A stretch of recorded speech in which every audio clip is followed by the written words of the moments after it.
Reading Indie Comedy Fest showcases some of the best comedic talent in our area every single year.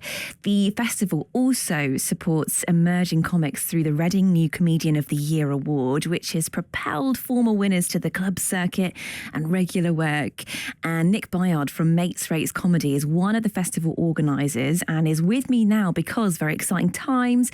They've just opened applications for Reading New Comedian of the Year 2026. Good morning, Nick. Morning, Katie. Thanks for having me here. Thank you for coming in, Nick. I've worked really hard and rehearsed a joke for you to see. You can see if I've got what it takes. Okay, here we go. Oh, it was very cold this morning, wasn't it, Nick? Yes. So cold, I had to use a discount card out of my purse to scrape the ice off my windscreen, but I only got 10% off. Oh, that's a good, actually. There's no fat on that joke at all. Okay. There you go. You can take that to the open mic on Monday. Oh, no, I'm too scared. I also had to read it off the screen so I didn't muck up any words. So maybe it's not time for me to start a career in comedy, but this is so exciting. Tell us about the search. Who are you looking for? Well, okay, so Reading New Comedian of the Year competition. It happens every year. It is a competition where the prize is £100 and you get a paid spot at Mates Rates Comedy Club. You also will get a paid spot at Laughtercraft Comedy Club, which is one of the other partners. And it's open to... Now, a lot of comedy competitions are like you have to have been doing it a year, but actually what often happens is people who've been going longer just apply anyway. So the system is just, if you're willing to do 5 minutes of comedy on a Friday night in the Purple Turtle, then you qualify for the competition. What we're looking for is we're looking for a 5-minute video of you doing stand-up comedy, a little bit about yourself, and then if you make it through the shortlist, congratulations, you're a semi-finalist. Ooh, okay, and then you take to the stage. Exactly, and then on Friday, the 15th of May, you will do 5 minutes at the Purple Turtle Reading, and you will be judged by an audience vote and a panel of industry judges. So it's a really good opportunity to be seen by people who book gigs and who work in the industry. Amazing. Do you know who that panel of judges is going to be at this stage, or is it early days? Not yet, but last year we had someone we had the promoter of Big Belly Comedy Club, which is one of the big comedy clubs in London, as one of the judges. We've had Jeff Whiting, who books Mirth Control, which is one of the big comedy promoting companies. And we've also in previous years had people from Avalon come and judge the competition. So you will, whether you win or not, you will be seen by people who are in the business of paying comedians to do comedy. Very, very cool. Do you have any top tips for a good application? Well, we're club comedy. That's kind of what the festival is about. It's people who run gigs, the circuit basically. So we're looking for your joke every 20 seconds. We're looking for jokes. We are looking for a unique perspective. But if you've got a good video of you performing to a full crowd and doing jokes, then that's what we want basically. Okay, all right. So we need it to be in front of a crowd, or could you just be in your bedroom?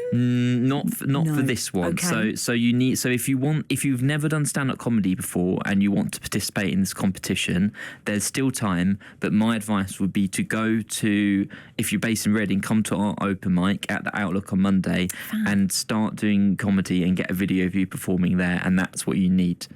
Got you. And can you tell us a bit about what previous winners have gone on to do? Well, we've previously had Viom Singe, who's previously been on BBC Berkshire and then subsequently been cancelled from BBC Berkshire for swearing in the first 20 seconds of an interview at 10 o'clock in the morning. So shout out to Vio. I didn't know what you were going to say there. I was so scared. I know. Sorry. I know. Sorry. No, it's all good. It's all good. But he's the last time I did this interview, I was told do not swear several times. So I'm not going to do that. So he's honestly, all joking aside, he is a natural, and he is working across the UK comedy circuit at clubs, including my club, and doing a great job. And the competition gave him a great chance to be seen by promoters and get a leg up onto paid work. But yeah, don't swear on the BBC at 10 o'clock in the morning, VO, I'm afraid. And how did you get into this world, Nick? Oh well, I had what a lot of people have when they graduate uni and things don't quite work out. They have their quarter life crisis. Sure. And one of my ways of dealing with that was listening to loads and loads of comedy CDs. If you go on Spotify, almost every great comedy CD that's ever been made is on there. You can listen to hours and hours of amazing comedy. And that was how I got through that particular point in my life. And then once you've listened to hours and hours of CDs, you kind of think, I want to give it a go. And I did my first gig at Bohemian Night at the Rising Arts Centre in Reading. It's moved now. It's now at the Fisherman's Cottage. But yeah, I started right here in Reading. Wow. What is grassroots comedy like in our part of the world? In Reading, so if you're a Reading comedian, one of the things why Reading comedians are better than every other comedian is you have to travel for comedy, because there's not enough gigs in Reading to do if you want to go pro as a comedian, you need to perform 3 times a week minimum. That's generally the rule. And if you want to hit that 3 times a week, you can't just do it in Reading. You have to go out to Oxford, you have to go to London, you have to go to villages, do Salisbury, you go to Fallow Comedy Club. You got to do all of that. So what's good about Reading comics is they're the kind of comedians that perform to lots of different audiences because they have to get their numbers up. And we have really good circuit in Reading. We have really good audiences in Reading. Reading, Reading, we're the people in Reading. People have a good sense of humour. Yeah. They're willing to let you hear out a joke. Oxford is great as well, but Oxford, that's where you gig a lot in Oxford, and you soon discover that people in Oxford are a certain type. If there's 8 PhDs in the audience, and 4 of those PhD students own land in Buckinghamshire, it's a certain vibe when you're performing to them. So you get a really good variety, and you get to perform to Reading audiences, which are the best audiences in the country. Oh, I love that. Not me getting emotional. Nick, thank you for coming in. We're going to chat more about the competition and, of course, the festival as well. I'm joined by Nick Byard from Mates Rates Comedy. But first, a bit of a deep one, Nick. Elton John. BBC Radio Berkshire, the drama that was Elton John, and it's coming up to 11:25. I'm joined in the studio by Nick Byard from Mates Rates Comedy, who is one of the organisers of Reading Indie Comedy Fest, and they are looking for Reading New Comedian of the Year 2026. Let's chat a little bit more about the festival, Nick. What's it like? What's it all about? Well, it's a combination of all of the good grassroots comedy promoters in Reading. So you have myself. I run shows. I run the open mic. I run a show at Double Barreled Brewery. We're doing shows at Penta Hotel. We have a late show at Penta Hotel, which is very fun. You've got Jonathan Elston, who runs a show at Milk that's been going a very long time, and then you have Rodders. So it's all of who runs a Stand and Deliver comedy club at the Biscuit Factory. So it's all of the grassroots comedy promoters working together to put on a really good event for the people of Reading. Sounds brilliant. What makes your festival stand out compared to other festivals that we've got across the country? Well, we pay everyone. So okay, that's one of the things. So at Edinburgh Fringe, it's like a free market, kind of free for all, where a lot of people actually go in debt to perform up there. Where with our festival, we underwrite the risk for every performer, and that means that every show has got a good audience. The other thing is our festival is directly and actually the bigger acts subsidise the smaller acts, but one of the things that makes us different as well is that it's directly connected to the comedy circuit.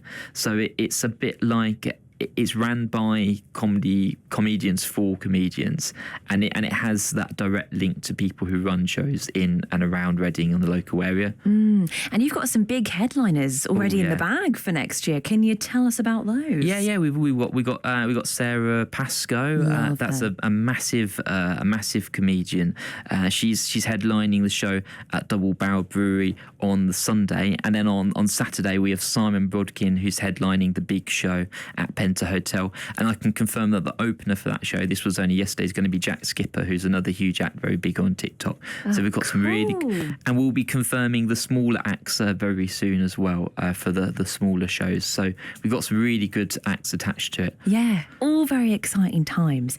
Journeying back to the brilliant thing that you pay your comedians taking part, is that one of the really big challenges facing grassroots comedy at the moment? Yeah, I think so. I think one of the difficulties of comedy actually is, I mean, we were talking about it a bit in the break, is there's a very long apprenticeship for comedians in between starting out and working on the circuit, where you are relying on a lot of your own effort.